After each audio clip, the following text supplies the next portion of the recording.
Well, everybody, we are here just to share two videos with you. We were at two meetings this morning, HR meeting and Health Facilities Committee meeting. A lot of things happened, not a lot of things were discussed really, but a lot of action, a lot of discussion too on a few subjects. So we're just going to give you a little cap of it, and then you can go to the videos and watch for yourself. I didn't do this right away because I just had to think about things. It was kind of disappointing what happened in my perspective for a couple different reasons, but the HR committee meeting was first.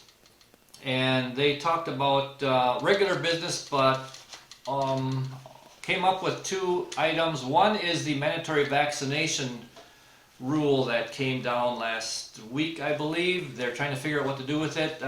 Watch this meeting for the discussion. It was interesting discussion. Some options were given, but it was only discussion, no decisions made. But at this HR meeting, there was another item up for discussion, and I don't know if you remember, quite a few months ago they were discussing COVID bonuses, trying to get it for the government employees. It was going to be $500 per employee. And that was sort of brushed aside because there was resistance to it from the general public, because we worked through COVID too, I believe, right? All last year and this year? But now the ARPA funds came, and many of you stated to the Board of Supervisors at the public hearing for the budget that ARPA funds should be used for the whole county. They should not be used for, say, government employee bonuses. Well, the administrator and the HR committee basically told you all to go pound sand. They're going to do it anyhow. The administrator did get up and decided it was important that they do this. We stated over and over, no.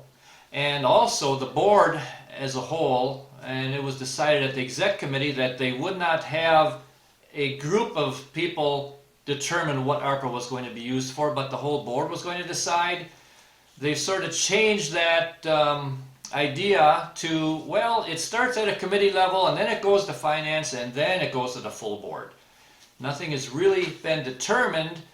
Our administrator took advantage of that and has pushed forward this for the employees. He is a very good union boss, you could say.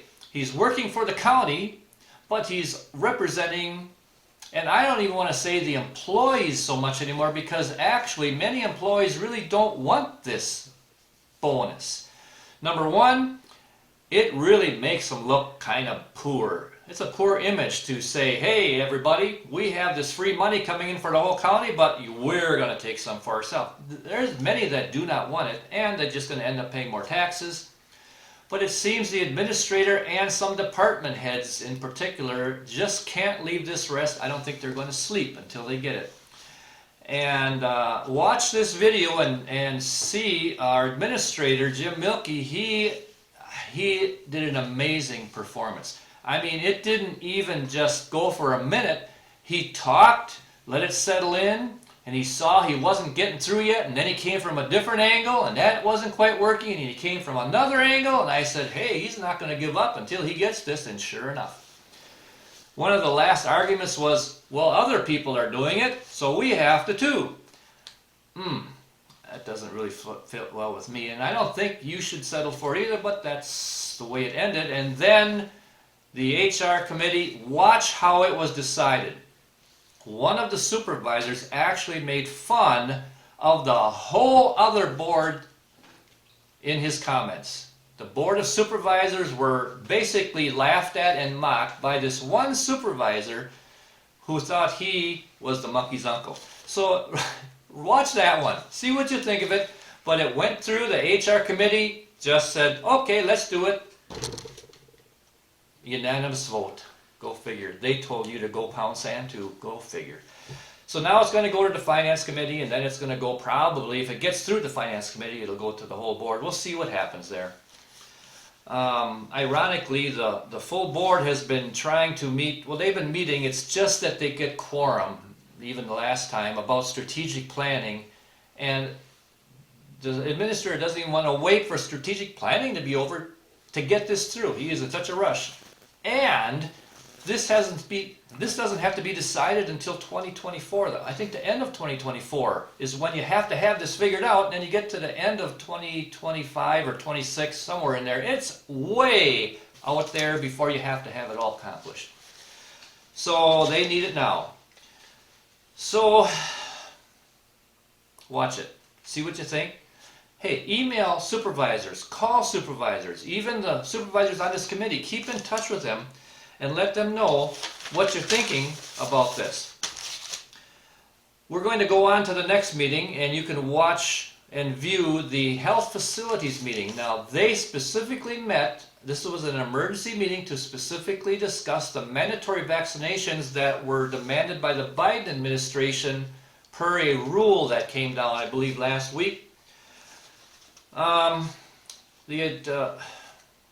It was tough. They had a lot of good conversation. They really did have a lot of ideas going back and forth. It took a long time, but they were wrestling with it, and it's good they were wrestling for it and with it.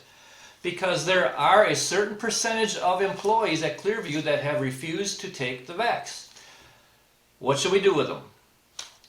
Well, basically, I hate to say it again, but it looks like they're telling you if you haven't taken that vaccination, you're either going to have to wear a mask, an E95 mask and goggles your whole shift, or get a shot, or quit.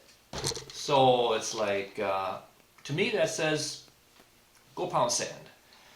They say there's nothing we can do about it. This is a rule. And I did bring up, why don't we file for injunctive relief? Because if you watch this video, you will see them wrestling with different ideas and who gets in contact with who and how are we going to control this and what are we going to do about this, and well, we got to have our card to show we're vaccinated, or we have to have a list of people who are vaccinated. It starts getting unconstitutional.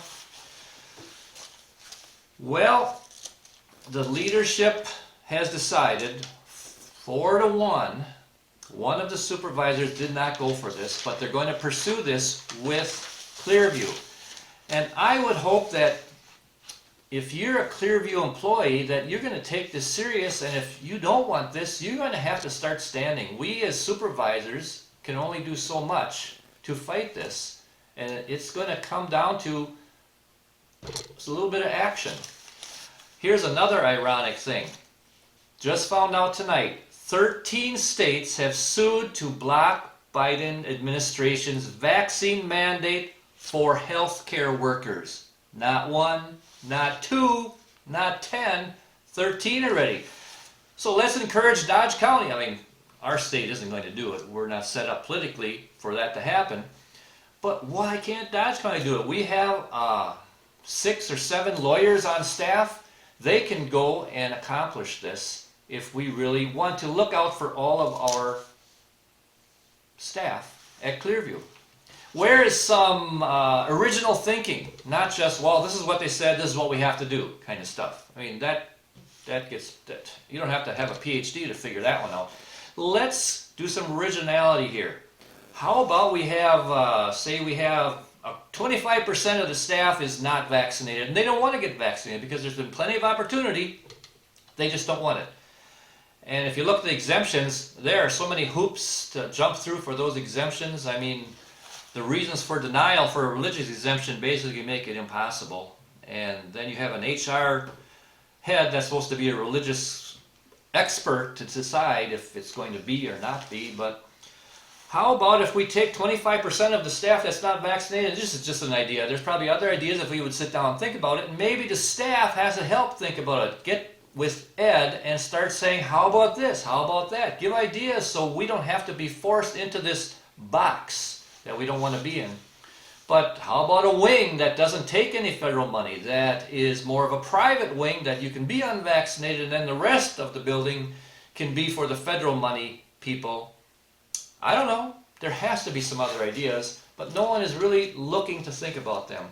So like I say, take a look at that video, see what you think, see how we can turn this around, watch the discussion. And we talked about the example, ideas. Just need ideas.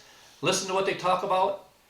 Give your ideas a chance with the administrator of Clearview and see what he thinks. And maybe if you work together, we can really see something happen that's going to be a model for the rest of the state. Wouldn't that be nice?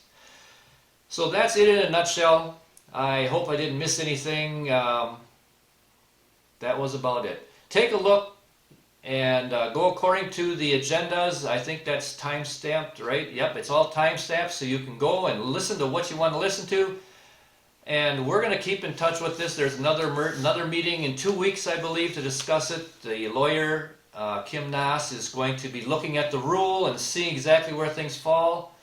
And maybe let's keep pushing for this relief, just to stop this before it goes too far. Well, have yourself a good evening, and we'll keep in touch. Thanks for watching.